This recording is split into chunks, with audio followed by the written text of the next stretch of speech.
Hello, hello again. Once again, I am William H. Volpe III, PMP, otherwise known as Bill, and I would like to talk to you about how to go about hosting a website. Now, there's a lot of things that can go into the actual hosting of a website, so I'm going to just cover the basics here for people who have some website ideas or some website aspirations and really want to know what it takes to actually go ahead and host their own website versus using some canned services to go ahead and build your site with, but actually hosting your own website. So that's what we're going to talk about here for the next couple of minutes.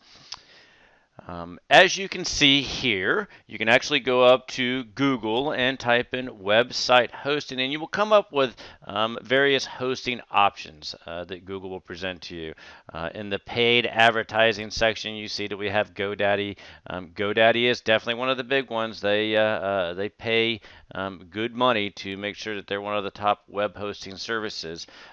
However, I can say that depending on how you're using them, there are limitations with GoDaddy, and I've migrated several sites from GoDaddy when people have come to me about hosting their own server, hosting their own site.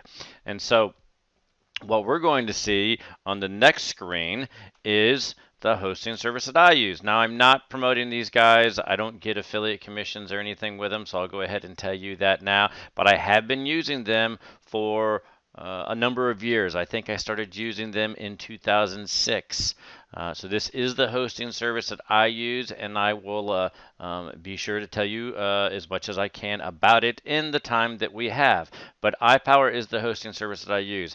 At the very top, you can see that you can log right into your control panel because it's got username and password right at the top, and you can actually go ahead and do webmail from here. So if you're in a coffee shop or something of that nature, you can actually go to iPower and use it for webmail if you don't have your mail service with you, which would be Outlook or something like that on your notebook.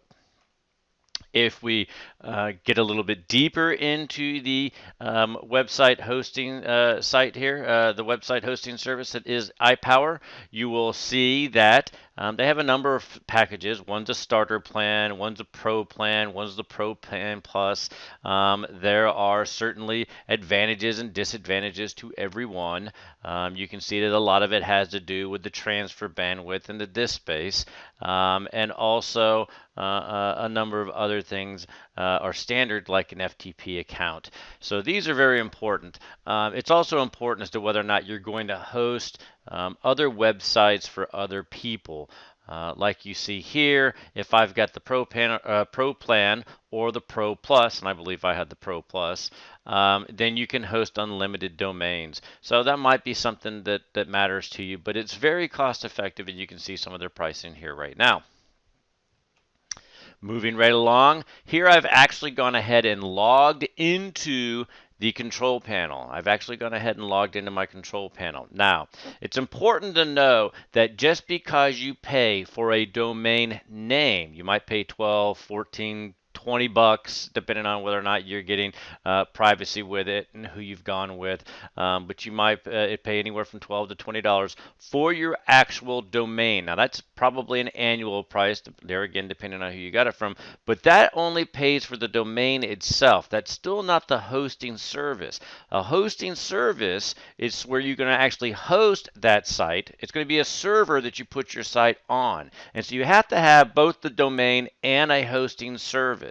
So that's important to keep in mind. This is all about the hosting service, but you can see along the top, I got website and I can do email work here, and I've got domains that I can see here and marketing services, and my control panel is broken up accordingly.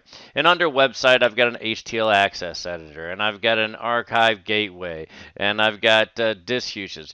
I really don't use a lot of these because there's other tools that I use instead of these, but there's a lot of things that you can use here. One of the important things I will point out is on the fourth row at the bottom of your screen, you will see a WordPress icon. So you can go ahead and do your WordPress install right from your cPanel. This is very important if you're going to use WordPress, and iPower does it very cleanly, very efficiently, and I like how they go ahead and do it. It's very intuitive. Of course, that being said, I've been using them for about 7 years. So that might be why it's intuitive to me, but I've never really had a lot of problem with their control panel. So depending on your hosting service, your cPanel is a very important thing. You want it to be intuitive, you want it to be easy to use. Moving along, we can see other sections of the control panel. I have an email section here. For example, every time I do a domain, I think I get 250 free emails per domain with my hosting service. So I can go ahead and set up email accounts here. I can see that I have my domain section of the control panel, which is Domain Central, and register a domain. So I can register or transfer domains right here. And I've got marketing services, basically a community toolbar, directory listings, and Facebook ad credits. And so there's a lot of things that this control panel actually interfaces with, and it makes it very easy to use. Very easy to use. Excuse me. Going a little bit further, I finally get down to my account information. So I can do an account renewal, I can go into Billing Central and look at invoices, I can change passwords and manage the account itself. And then of course at the very bottom you see manage your accounts. So that's very important to keep in mind. Now, over here, I've actually gone up to the Domain tab, as you see, and I've gone into the section that says Domain Central. And right away, I'm prompted to go ahead and add a domain name. So I can go ahead and put in this box any domain name that I actually want and see if it's available. And if it's available, then I can go ahead and purchase it. We're not really going to go too deep into purchasing that domain here because you may or may not already have one, but you can see that I've actually got a number of domains here from anything from baby toys of 6 months and bars in Austin to business plan writers. And some of these I host for other people because we take care of those services for them, and some of them are ours and projects that we're doing.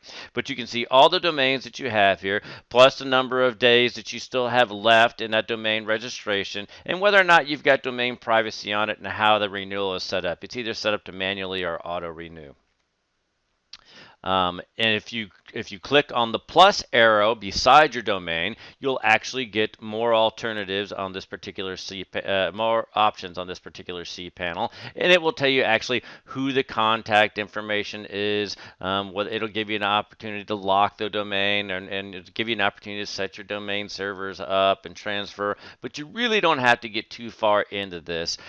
You will need to go ahead and set up a domain pointer when you actually go ahead and create your website using your domain hosting service, because it's just like having Windows on your notebook. You're going to put the website in a directory on a server that's hosted by your hosting service, and so you actually have to make your website. For in this particular example, we have acousticCDLabelmaker.com. I would actually have to make www.acousticCDLabelmaker.com point to a particular directory. That way the URL is actually pointing to the website I want to pull up and display on the internet. So that's all a domain pointer really does. You can set up subdomains and renew, and there's a number of other items that you can do here, but we don't really want to get too technical. We just want to talk about the generalities of a domain hosting service and what it provides for you.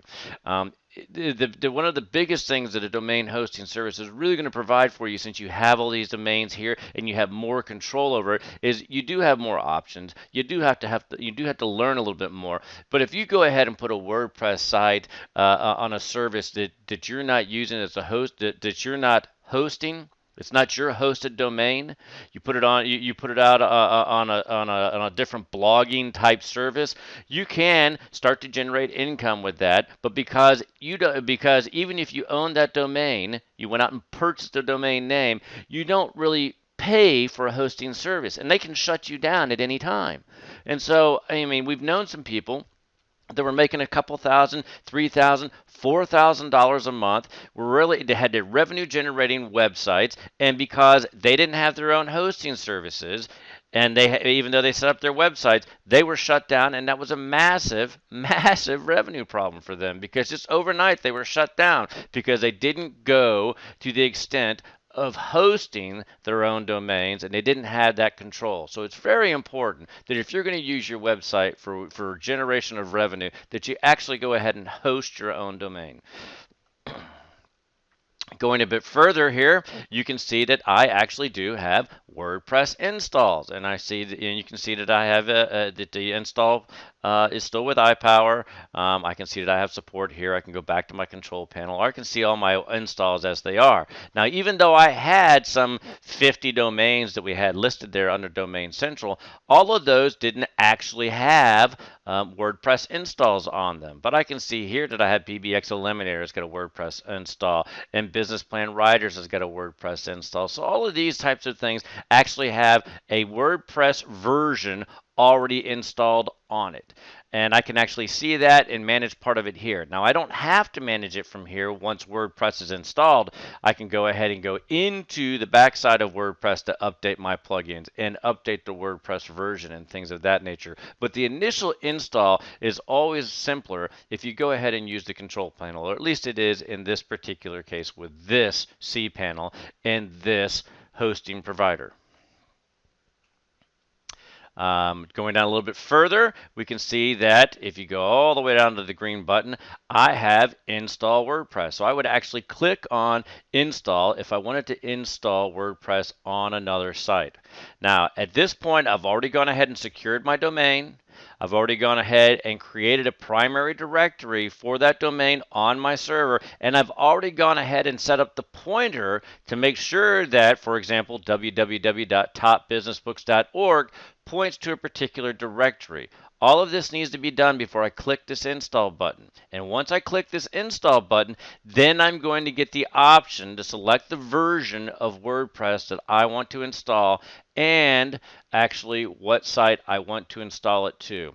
I do have some advanced options. There again, advanced options would be a little bit much for this particular training right now, so we're not going to go into it. But those advanced options would be particular to your control panel anyhow, most likely. And I also have some plugins and themes here that you can turn around and purchase. It gives you some other options, and I'm sure that these guys have an arrangement with iPower in order to go ahead and end up on this taskbar here so that you can actually choose from those.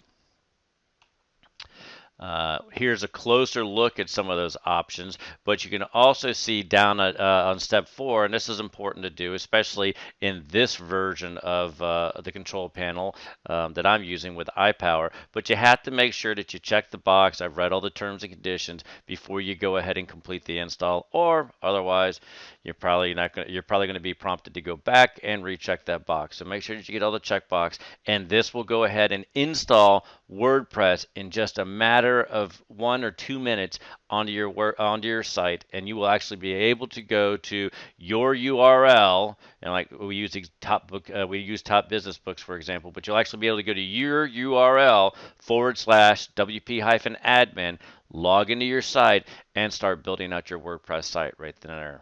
So this is very important stuff. So, there again, the Volpe Consortium, Inc. I'm Bill Volpe. The company URL is www.thevolpeconsortium.com, and our blog URL is www.localinternetmarketingresource.com. We are your local internet marketing resource.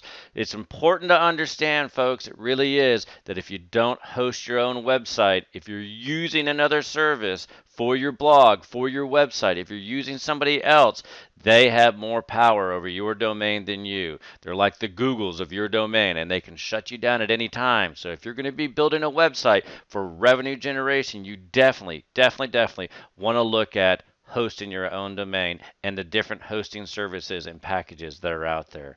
I hope this has been beneficial to you, and until next time when we get some more training done, have a great day and move forward with your business and take action immediately.